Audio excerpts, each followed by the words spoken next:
এসআইআরে deleted ভোটারদের জন্য নতুন নিয়ম। হ্যাঁ বন্ধুরা, যদি এসআইআর থেকে আপনার নাম ডিলিট হয়ে থাকে কিংবা আপনারা যদি ট্রাইব্যুনালে আবেদন করে থাকেন, তাহলে এই আপডেটটি আপনাদের জন্য খুবই গুরুত্বপূর্ণ হতে চলেছে। কেননা ইতিমধ্যেই নির্বাচন কমিশনারের তরফ থেকে জানিয়ে দেওয়া হয়েছে, যদি আপনার নাম এসআইআর থেকে ডিলিট হয়ে যায়, তাহলে আপনারা শুধুমাত্র যদি এই দুটি ডকুমেন্টস দেখান, তাহলেই আপনার নাম কিন্তু ভোটার তালিকায় উঠবে, এমনটাই কিন্তু জানিয়ে দেওয়া হয়েছে। তো বন্ধুরা, ঠিক কোন দুটি কাগজপত্রের কথা বলা হয়েছে নির্বাচন কমিশনারের তরফ থেকে, আজকের এই ভিডিওতে আপনাদেরকে এই বিষয়ে একদম বিস্তারিত জানিয়ে দেব। তো আশা রাখবো ভিডিওটিতে আপনারা প্রত্যেকেই প্রথম থেকেই শেষ পর্যন্ত সঙ্গে থাকবেন।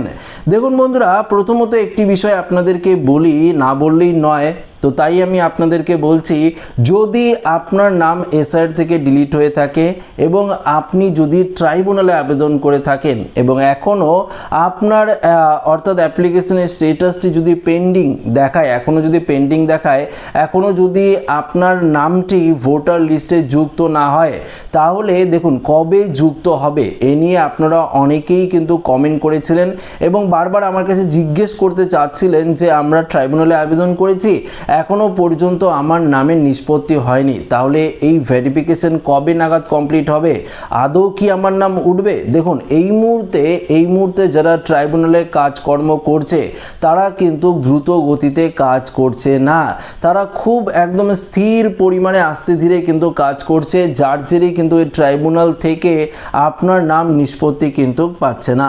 দেখুন ভোট কিন্তু 2026-এর যে ভোট বিধানসভা নির্বাচন, সেটা হয়ে গিয়েছে, সরকার গঠনও হয়েছে, সরকার বিভিন্ন ধরনের কাজকর্মও কিন্তু শুরু করে দিয়েছে গোটা রাজ্য জুড়ে, কিন্তু এখনো পর্যন্ত সেই যে ভোটের আগে এসআইআর এর সময় যে সমস্ত ভোটারদের নাম ডিলিট হয়েছে বা আপনার নাম ডিলিট হয়েছে এবং সাপ্লিমেন্টারি তালিকা থেকেও আপনার নাম বাতিল হয়েছে এবং আপনারা ট্রাইব্যুনালে আবেদন করেছেন, এখনো পর্যন্ত আপনার নামের কিন্তু নিষ্পত্তি ঘটেনি।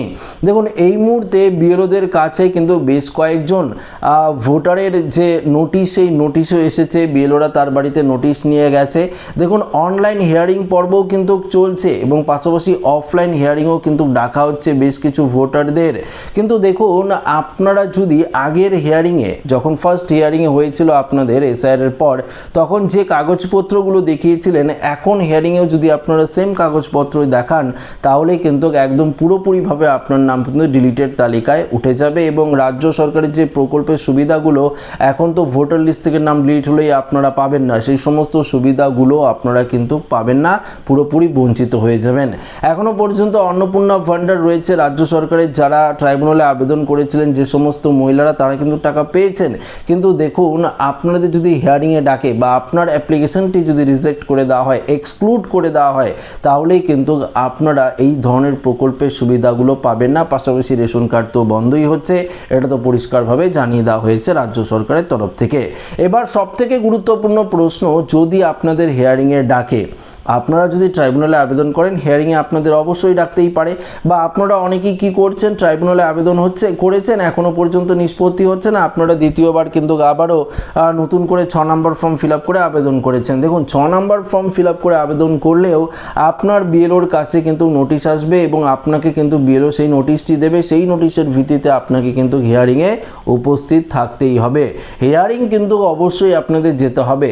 কিন্তু দেখুন এখানে নির্বাচন কমিশনারের তরফ থেকে একটি নতুন নিয়ম জারি করা হয়েছে 6 নম্বর ফর্মকে নিয়ে। অর্থাৎ ধরুন আপনার বাবা মায়ের নাম বা ঠাকুরদা ঠাকুমার নাম যদি ভোটার লিস্টে থাকে 2002 সালের লিস্টে, বা তারা এসআইআর এর তাদের নাম উঠেছে এবং 2026 সালের যে ভোটার লিস্ট রয়েছে এসআইআর সেই লিস্টেতেও তাদের নাম আছে, সেক্ষেত্রে আপনারা সেই নাম ধরেই কিন্তু আবারও নতুন করে ফর্ম ফিল আপ করে নিজেদের নাম ভোটার লিস্টে তুলতে পারেন। এটা কিন্তু পরিষ্কার নির্বাচন কমিশনারের তরফ থেকে জানিয়ে দেওয়া হয়েছে। কিন্তু হ্যাঁ, যদি 2002 সালের লিস্টে না থাকে বা 2026 সালের লিস্টে আপনার ঠাকুরদা ঠাকুমা বাবা মা কারো নাম নেই, সেক্ষেত্রে কিন্তু আপনাদের উপযুক্ত নথি কিন্তু দেখাতে হবে, না হলে আপনারা কিন্তু ভোটার লিস্টে নাম তুলতে পারবেন না। কেননা এই মুহূর্তে রাজ্য সরকারের তরফ থেকে ভোটার লিস্টে নাম তোলাকে নিয়ে কড়াকড়ি পদক্ষেপ নেওয়া হয়েছে। হয়তো আপনারা আজকে বিভিন্ন সোশ্যাল মিডিয়ায় শুনে থাকবেন জন্ম মৃত্যুর যে শংসাপত্র এই নিয়েও কড়া নিয়ম জারি করা হয়েছে, পাশাপাশি রেশনকে নিয়েও কড়া নিয়ম জারি করা হয়েছে। তো এক এক করে বিভিন্ন ধরনের পদক্ষেপ নিচ্ছে রাজ্য সরকার। তাই অতি অবশ্যই আপনাদের ভোটার লিস্টে নাম থাকা কিন্তু বাধ্যতামূলক। যদি ভোটার লিস্টে নাম না থাকে আপনারা রাজ্য সরকারের কোনো রকম প্রকল্পের সুবিধাগুলো পাবেন না এবং আপনাদের একটি বড়সড় সমস্যায় কিন্তু পড়তে হবে। তো দেখুন, যদি আপনার বাবা মার নাম বা ঠাকুরদা ঠাকুমার নাম ভোটার লিস্টে থাকে সেক্ষেত্রে অনায়াসে আপনারা নাম তুলতে পারবেন। যদি তাদের নামের বানান ভুল থাকে, যেই কারণে আপনার নাম ডিলিট হয়েছে, তার জন্য আপনারা একটি এফিডেভিট কাগজ ইউজ করতে পারেন, ব্যবহার করতে পারেন, সেটি দিয়েও কিন্তু আপনারা লিস্টে নাম তোলাতে পারেন। তো আমার উদ্দেশ্য ছিল এই আপডেটটি শুধুমাত্র আপনাদের কাছে পৌঁছে দেওয়া। ভিডিওটি ভালো লাগলে লাইক করবেন, বন্ধুদের সাথে শেয়ার করবেন, নতুন হয়ে থাকলে চ্যানেলটিকে সাবস্ক্রাইব করে আমাদের সঙ্গে জুড়ে থাকবেন।